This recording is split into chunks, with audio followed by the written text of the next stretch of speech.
What's going on, everybody? Welcome to After Prison Show. And today I want to share with you guys a story that I'm running across that I think you guys are going to find pretty interesting and deals with, how prisoners are preparing and also coping with the current state of affairs that we're dealing with in the world today. These are definitely some different and trying times that we're dealing with out here in the free world. And you got to imagine just how much more crazy it's got to be serving time during a time like this, where the household phrase is social distancing. We go to work so you can stay home. In prison, you're not going to be able to do that at all. The best that people are probably going to get in prison in terms of social distancing is lockdown.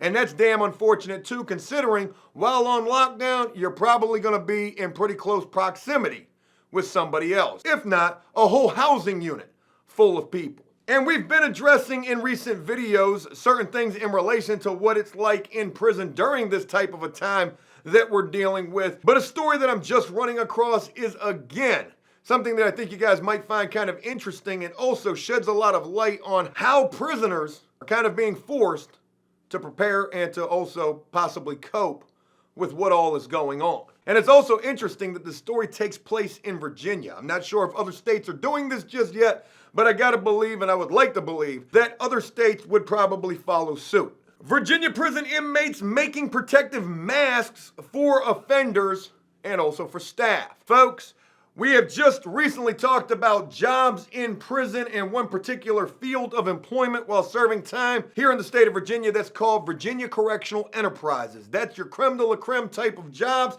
At every prison, those enterprises are going to be different. They're basically like factory jobs where you're either going to be bagging up chemicals and cleaning supplies like they were doing at Indian Creek when I was there, or at a level 1 that I served time at, a place called Halifax, Camp 23. I don't think that place is even still opened, but it was there that they had a textile plant or mill where prisoners were making clothing. They were making everything from your linens to your boxers, t-shirts, prisoner uniforms, even staff uniforms as well, which is crazy to think about. Imagine a prisoner being able to get a guard's uniform. Well, at certain prisons, they're making them. And I know without knowing that Halifax was not the only textile enterprise facility that there was. I know there were other prisons in the state of Virginia. There's prisons all over the country that have these factory type jobs where prisoners are making clothing items. And here in my good old state of Virginia, prisoners are now making what looks to be like some sort of a reusable mask to help curb the spread or at least pose as some sort of protection from sick prisoners or from prisoners who are coughing and sneezing.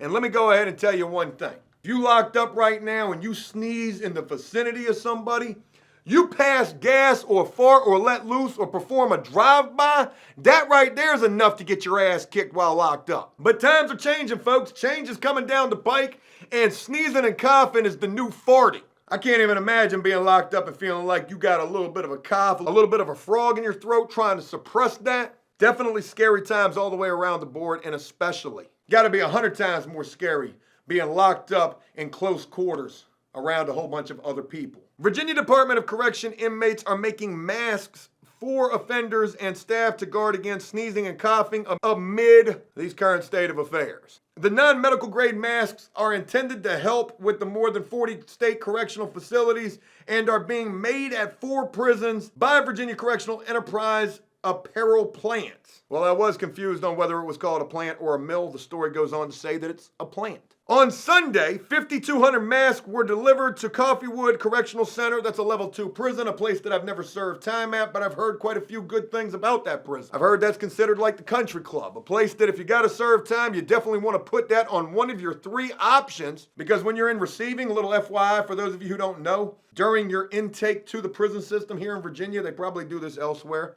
I'm not necessarily sure on that, but here, they ask you where you want to go. Well, Joe, you're getting sent to a level 5, so you got 3 choices. Actually, you probably only got 1, maybe 2. And ain't none of them going to be pretty. And as I sit back and try to remember back to when I had to give my 3 choices of where I wanted to go, I'm pretty sure everywhere that I listed was a level 2, and possibly one of them was even this Coffeewood prison right here. I had already heard good things about it, and I was mad. If I can remember, I was mad when I found out I was a level 1.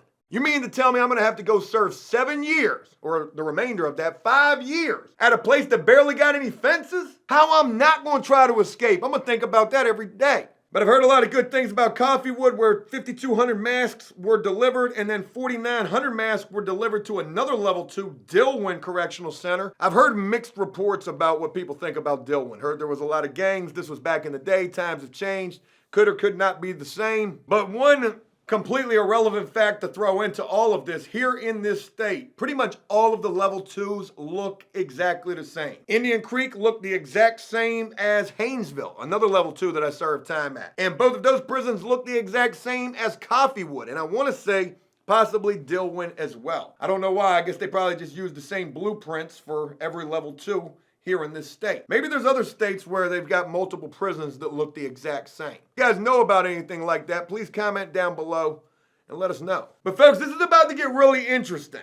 They said they gave 5,200 masks to Coffeewood, 4,900 to Dillwyn.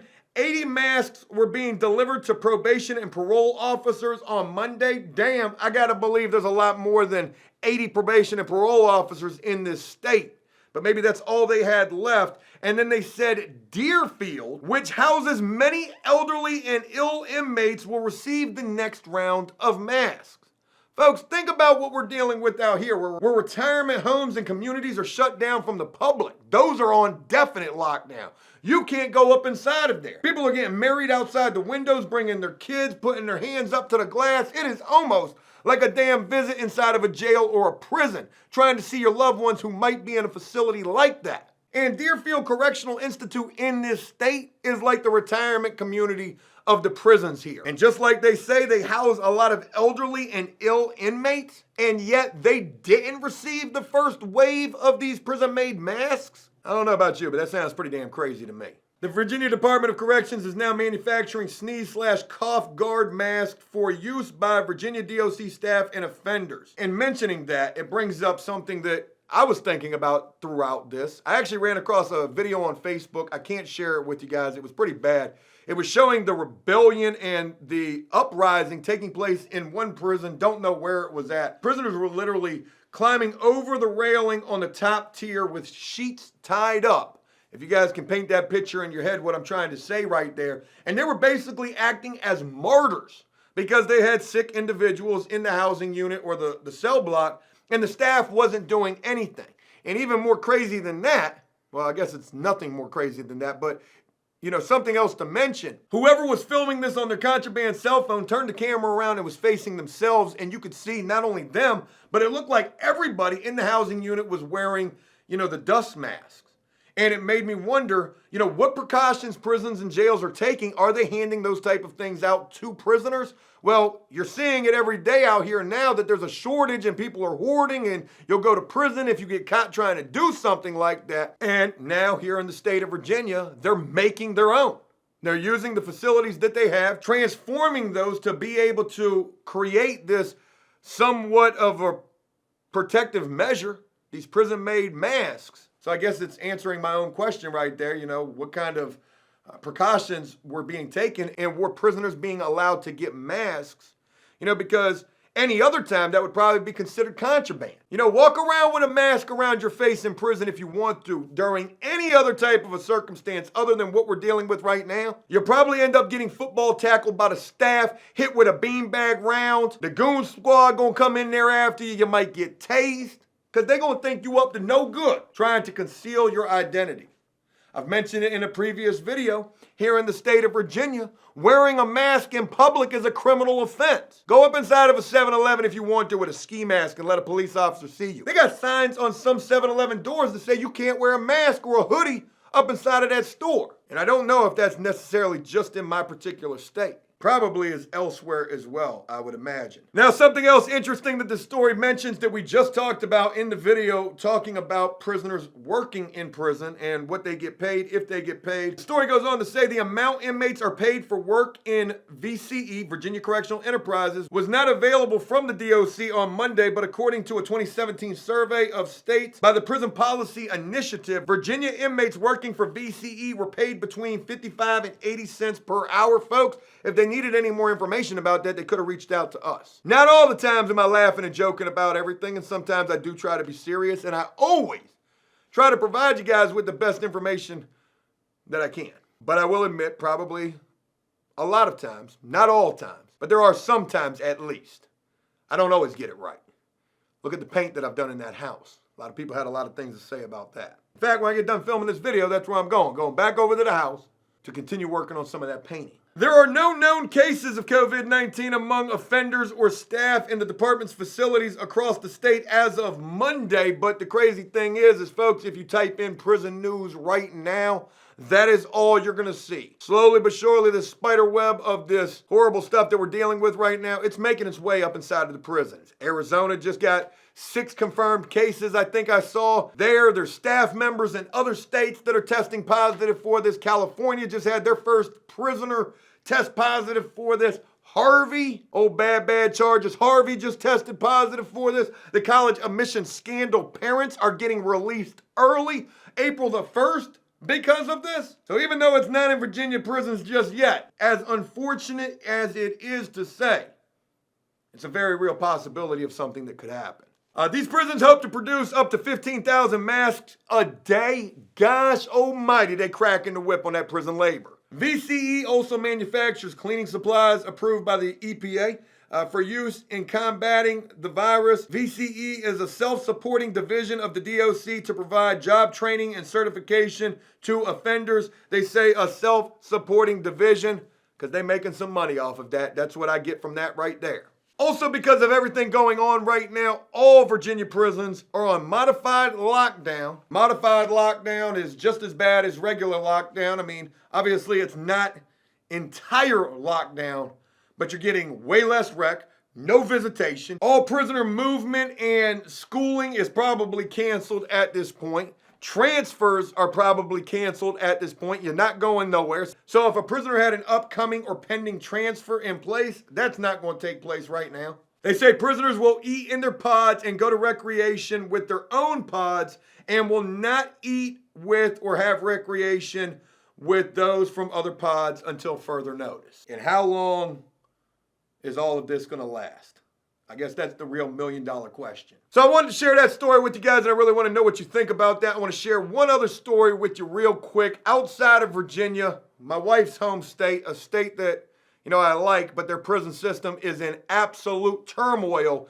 Down in the state of Mississippi, I ran across another story that I want to share with you guys. And the title of this story basically says it all, or what all it's going to say. How Mississippi prisons are preparing for the virus. The story starts off saying that there are no known cases that have been reported in Mississippi prisons as of Thursday morning. That was last week. But the state is taking precautions in light of the highly contagious virus, says the Mississippi Department of Corrections. MDOC posted a list of frequently asked questions to its website Wednesday, and also some of the agency's steps and what those are, saying that they're having inmates use the sick call system to access medical staff. Just like out here, you've got drive-through temperature checks. Prisoners are going to be just as scared as we are out here. That sick call could easily get backed up. It could take you a long time to get the sick call. They're also quarantining and isolating symptomatic patients, screening correctional staff temperatures. Staff with a fever of 100.4 degrees Fahrenheit or higher will not be allowed to work. Installing additional hand sanitizer stations throughout facilities and in the dining halls.